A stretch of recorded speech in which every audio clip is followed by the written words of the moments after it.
Every day, there's something different on Radio Netherlands.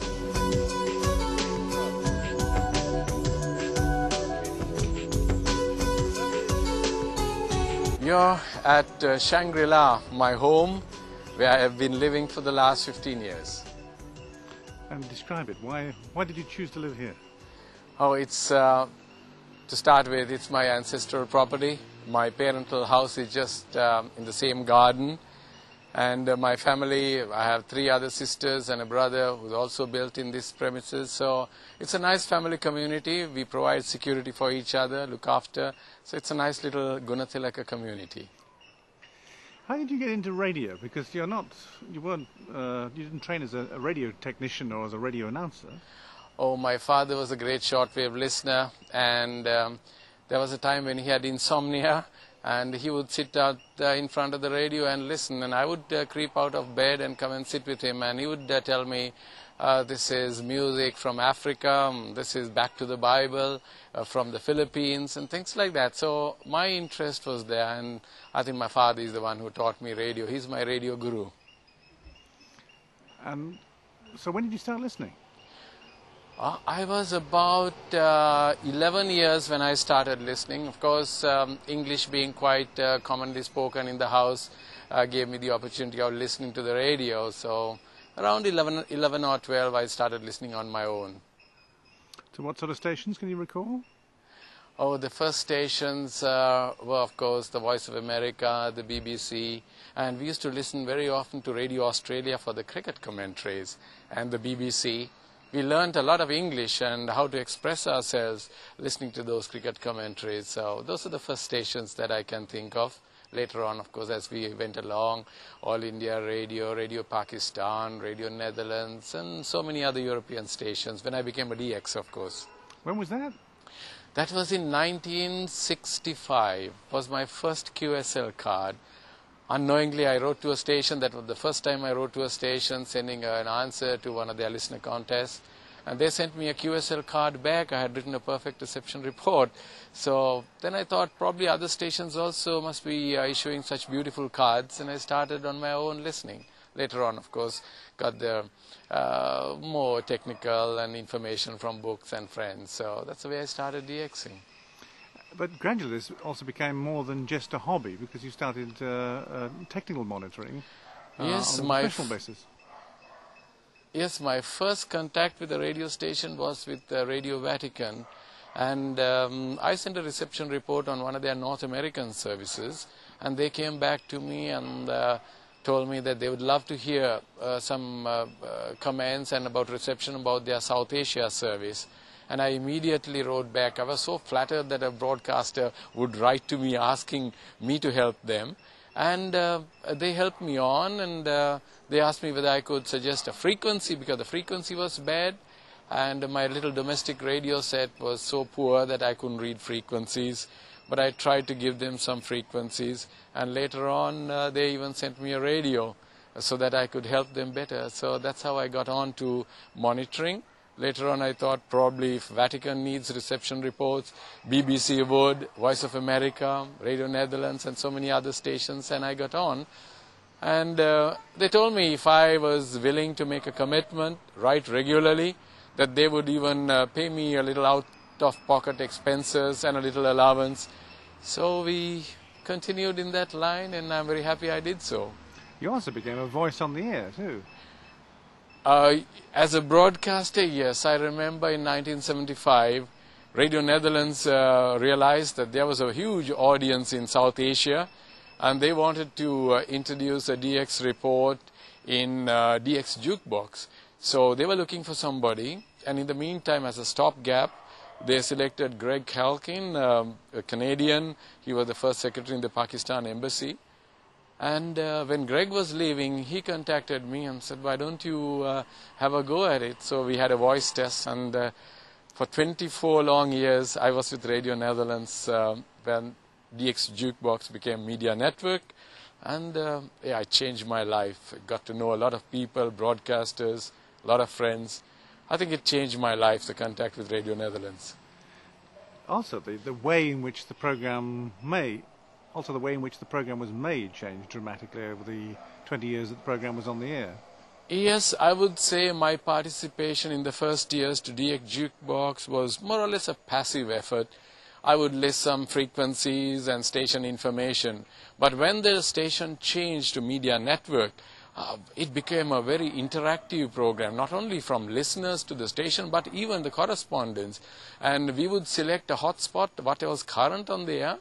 And when Fiji had a constitutional problem, there was a coup, we got on that. So it was just not a DX's hobby program, but it was a fully fledged media program, a correspondence report, and telling people where to get the hotspots on their radio dial. And talking of hotspots, during the first Gulf War in 1991, you also managed to discover strange stations that even the big professional monitoring systems hadn't found. Oh yes, DXing and current affairs go hand in hand, and the moment the conflict started up in the Gulf, I was scanning for anything, and one day I heard the strange station of, first time, Mother of All Battles radio from Baghdad, and I was so thrilled, and I immediately filed a report to Jonathan Marks, a media network, and I was so surprised that I was the first to listen to it, and we had a media scoop on that.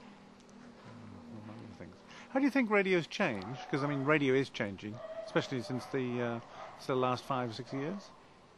Yes, I think basically with satellite television, most countries having direct access to media on their own radio little TV sets, that has changed I would say the monopoly that radio had. But of course radio also has certain areas which television cannot reach, and it brings out the feelings of people much better. And because the photographs, the views, the videos sometimes distracts people.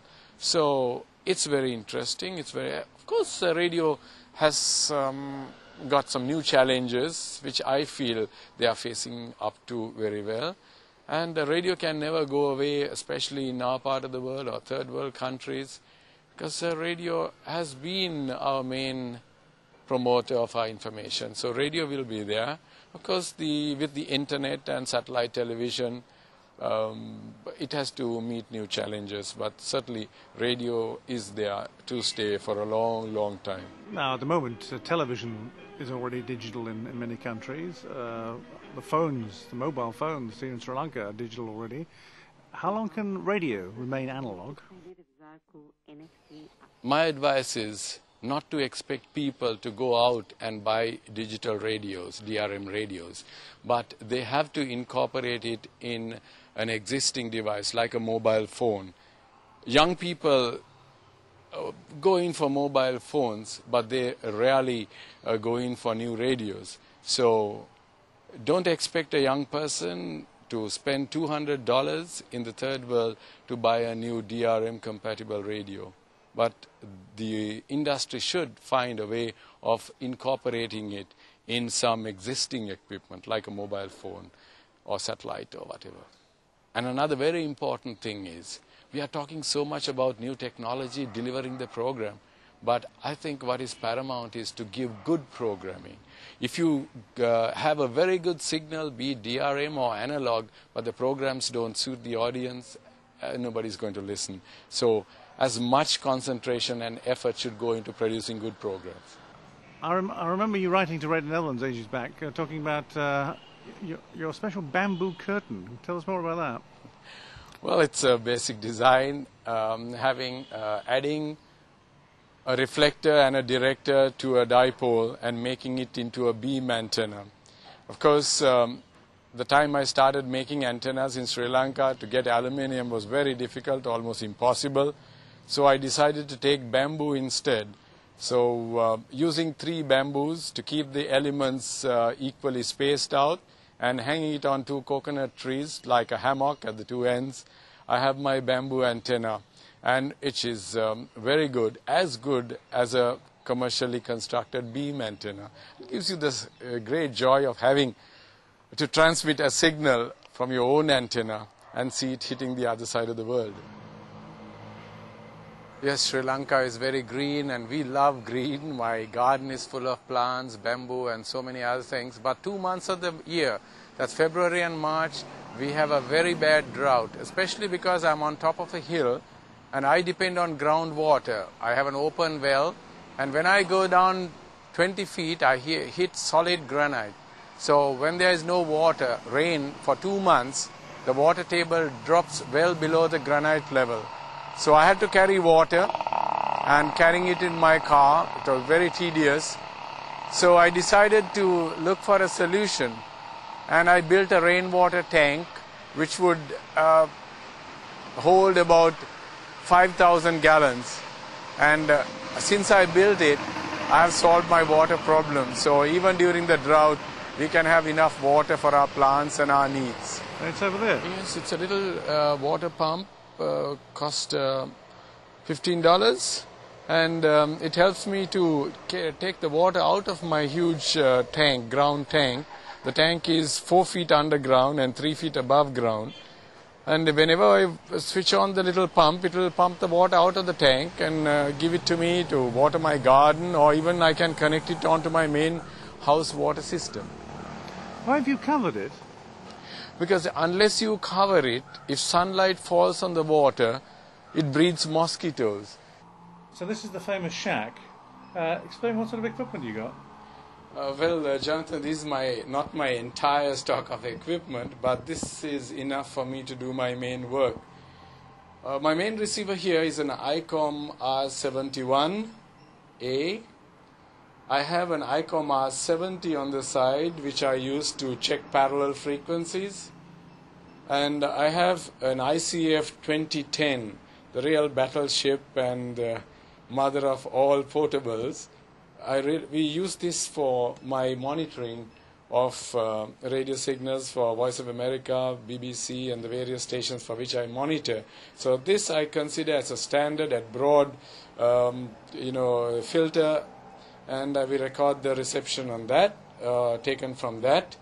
And this is the small Palm handheld computer, and there's special software written into this, which gives you your schedule that you have to monitor, and you can enter your frequency reception data into this using the standard SIO code. So we have a reference book, of course, the standard World Radio TV handbook, and a few little recorders and things like that to make the monitoring post complete. Okay, where are we? We are at St. Joseph's College, Colombo, the biggest private Catholic school in Sri Lanka. And it boasts of a history of 110 years now.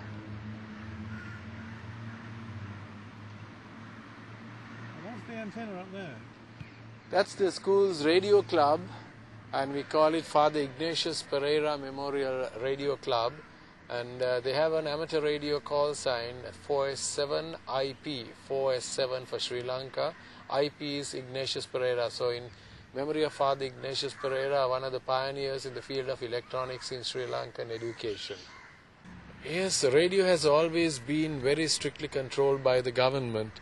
However, in 1977, the new government came in, had a policy of liberalization for the media, both electronic and the print media. So many years later, in 1996, the Sri Lanka Broadcasting Corporation came up with the idea of giving on to schools and science exhibitions a 50-watt FM transmitter to go on the air for a weekend, and it was given free, of course, on a waiting list, and students and exhibitions could make their own programs, but no news, and they were not allowed to make any advertisements. So the transmitter was given free, and so the schools which took up this offer, the students really enjoyed themselves playing musical records for their friends, and they had a great time and an experience in broadcasting. And 3 years later, it became so popular that SLBC, the Sri Lanka Broadcasting Corporation, thought that they could make some money out of it, and they decided to give it out on for the weekend. That's 2 full days, 48-hour operation for 15,000 rupees. Rent the transmitter and the antenna, and that's about $150. Of course, since they were charging a fee for the transmitter, they allowed these schools to canvass advertising. and they could go to town making their own jingles and advertisements. So it became very popular, and the students of course went around canvassing advertisements, and they could advertise anything, of course, that was in the commercial world, and they made good money. They made about 10 times more than what they had to pay the SLBC. The students had a great time, and well, the range, if you talk about the antenna, the 50 watt, and the SLBC gave an antenna of just a vertical antenna with a 50 feet of coaxial cable. So most stations, student radio didn't go anything more than 3 or 4 kilometers at the most.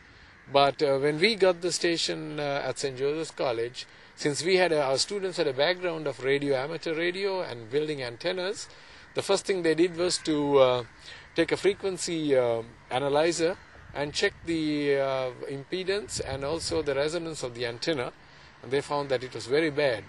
And resoldering and adjusting the antenna, we got a 1-to-1 match on the VSWR, and we were able to increase the range to about 15 kilometers.